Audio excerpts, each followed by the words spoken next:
Okay, hello everyone. हम आपका second chapter complete कर चुके हैं हिस्ट्री का। अब हम आपका 12th हिस्ट्री पार्ट फर्स्ट जो है उसका थर्ड जो पार्ट है, थर्ड चैप्टर जो है वो हम स्टार्ट करते हैं।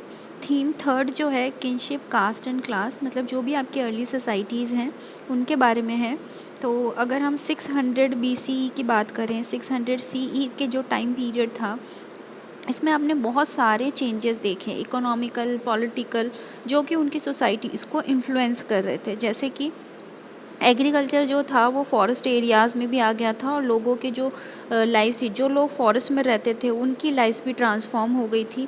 लोग अपने आप को क्राफ्टिंग में इन्वॉल्व करना उन्होंने शुरू कर दिया, तो एक नया सोशल ग्रुप आ गया था।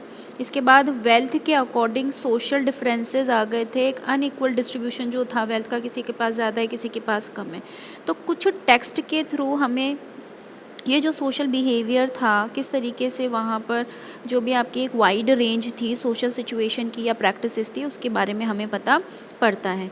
तो अगर हम हर एक टेक्स्ट के बारे में बात करें जो इस पर्सपेक्टिव में लिखा है, वो एक पर्टिकुलर सोशल कैटेगरी को बताता है कि उस पर्सन के माइंड में क्या था, क्या वो मानता था, वो किसने क्या कंपोज़ किया, किस लिए किया, क्या लैंग्वेज यूज़ की, किस तरीके के टेक्स्ट उसके पास थे, उसी के बेस पे हम यहाँ पर सारा काम कंडक्ट किया उन्होंने, जो भी आपके स्कॉलर्स थे। तो सबसे पहले हम बात करते हैं जो मोस्ट ऑफ द एविडेंसेस हैं आपको महाभारत के थ्रू मिलते हैं। तो महाभारत का एक क्रिटिकल एडिशन जो था वो तैयार किया गया 1919 में। एक प्रोजेक्ट शुरू किया, किसने किया? VS सुक्थांकर ने। इन्होंने क्रिटिकल एडिशन तैयार किया महाभारत का। उन्होंने जितने भी संस्कृत मैन्युस्क्रिप्ट थे टेक्स्ट के, जो भी अलग अलग स्क्रिप्ट्स में अलग अलग पार्ट में लिखे हुए थे, उन सबको कलेक्ट किया। ठीक है, कलेक्ट करने के बाद जो भी उनमें कॉमन वर्सेस थे, चाहे उनमें वर्जन अलग रहा हो, अलग अलग शायद उनके वॉल्यूम्स रहे हों, उनको उन्होंने कलेक्ट किया। उसको बनाने में उनको पूरे 47 ईयर्स लगे और पेजेस जो थे वो 13,000 पेजेस उन्होंने तैयार किए। उनके सामने दो चीज़ें आई, एक तो जो भी कॉमन एलिमेंट्स थे वो उन्होंने साथ में रख दिए, मतलब कुछ जगह पर सारी चीज़ें एक सी थी, बट कुछ कुछ रीजनल वेरिएशंस थे, तो उन्होंने उनको फुटनोट्स और अपेंडिसेस में मेन टेक्स्ट में जगह दे दी। तो ये सारे जो वेरिएशंस थे ये एक रिफ्लेक्टिव पार्ट कर बताते हैं कि किस तरीके की सोशल हिस्ट्री आपकी रही है। तो हमें इस तरीके से चीज़ें समझ में आई कि टेक्स्ट में क्या लिखा और ब्राह्मण्स ने उस चीज़ को कैसे कन्वे किया। अलग अलग लैंग्वेजेस में आया, पाली, प्राकृत और तमिल में। तो किस तरीके के कंसेप्ट वहाँ चल रहे थे वही हम देख लेते हैं।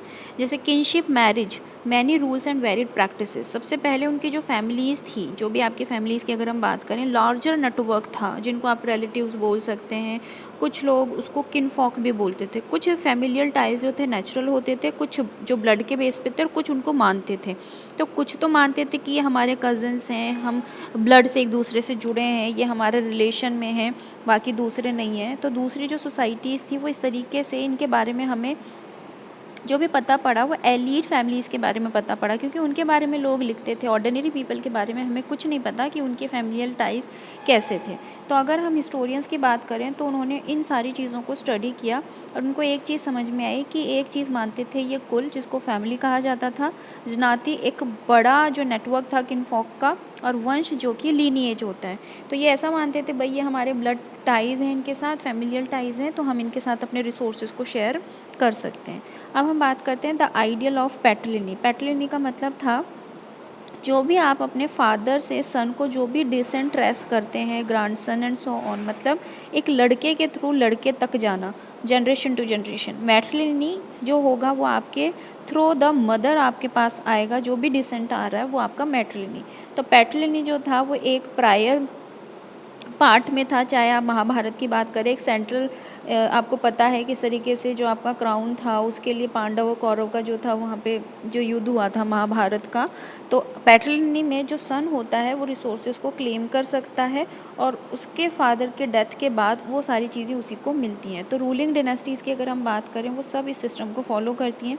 कभी कभी जब बेटा नहीं होता तब भी हो जाता है, कभी जो भाई के बीच में एक दूसरे पर होता है, कभी कोई दूसरा अटैक कर देता है तो थ्रोन मिल जाता है, कभी कुछ ऐसे सर्कमस्टेंसेस होती हैं कि जो विमेन होती है वो पावर एक्सरसाइज करती है।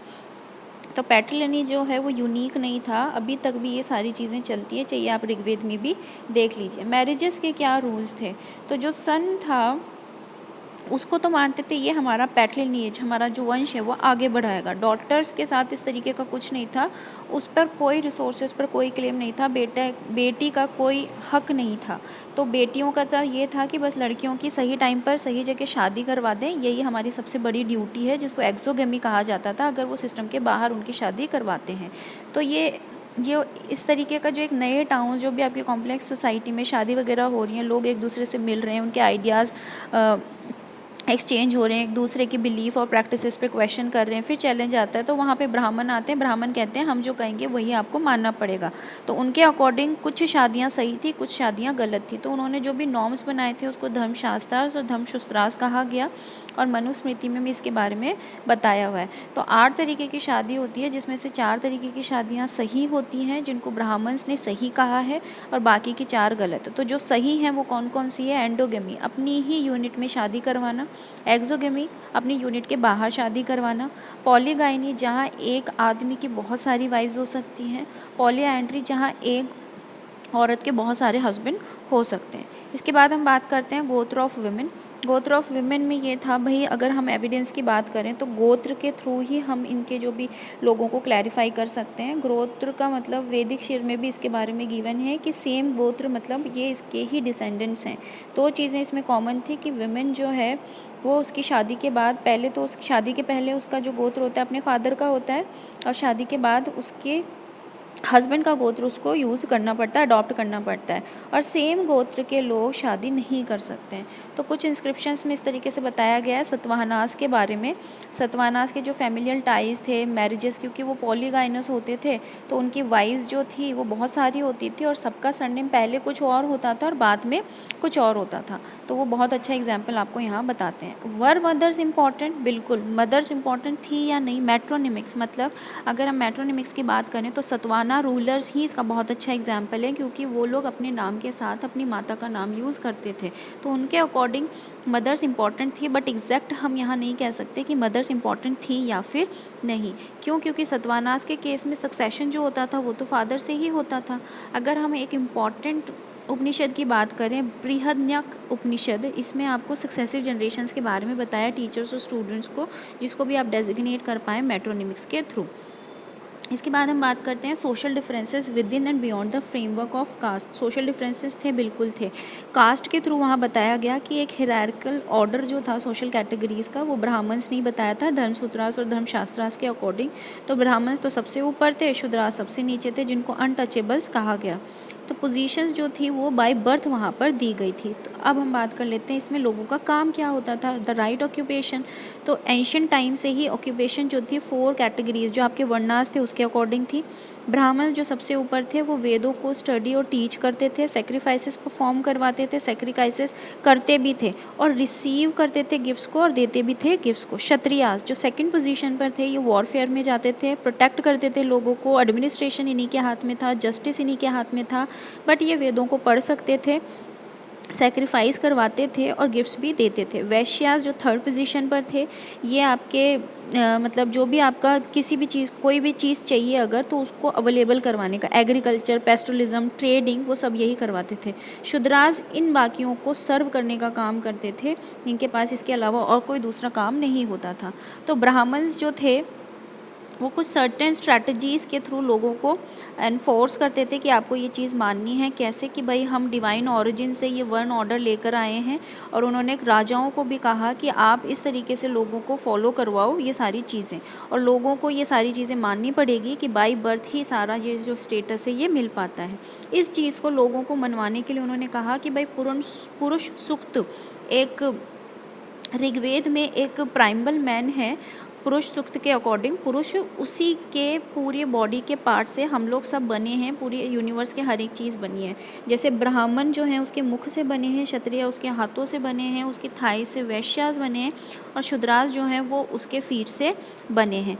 तो इसी तरीके से जो आपके अदर रूलर्स थे, शाकास जो बाहर से आए थे, सॉरी नॉन क्षत्रियास किंग। इसके बाद हम बात कर लेते हैं नॉन क्षत्रियास किंग की।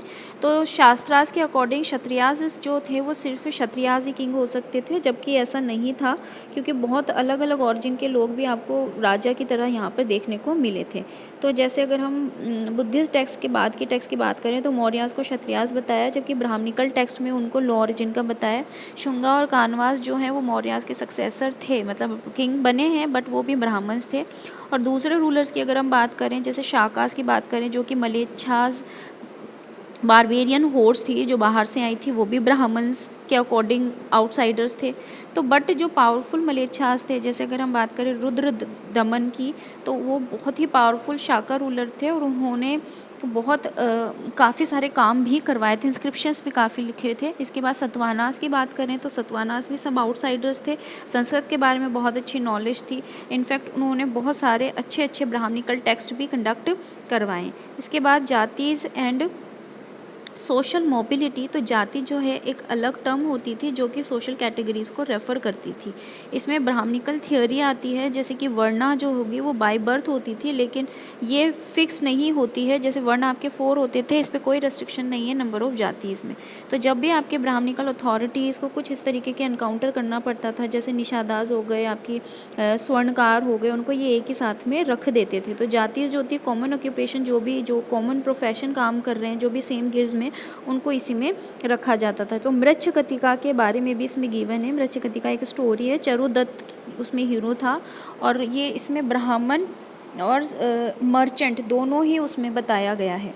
इसके बाद दोनों चारों वर्णा के अलावा भी कुछ था, बिल्कुल इंटीग्रेशन, जो भी सब कॉन्टिनेंट में एक डाइवर्सिटी थी, क्योंकि सोशल प्रैक्टिसेस एक साथ से नहीं होती थी। तो इसी वजह से जैसे डूलर्स भी थे, नोमैडिक पेस्टोराइट्स भी थे, सब वहाँ पर थे जो कि नॉन संस्कृत बोलते थे। तो वहाँ पर शेयरिंग होती थी चीज़ों की, कि अगर वो रिलेशंस हैं स्टोरीज़ के अकॉर्डिंग, जो भी आपका महाभारत है।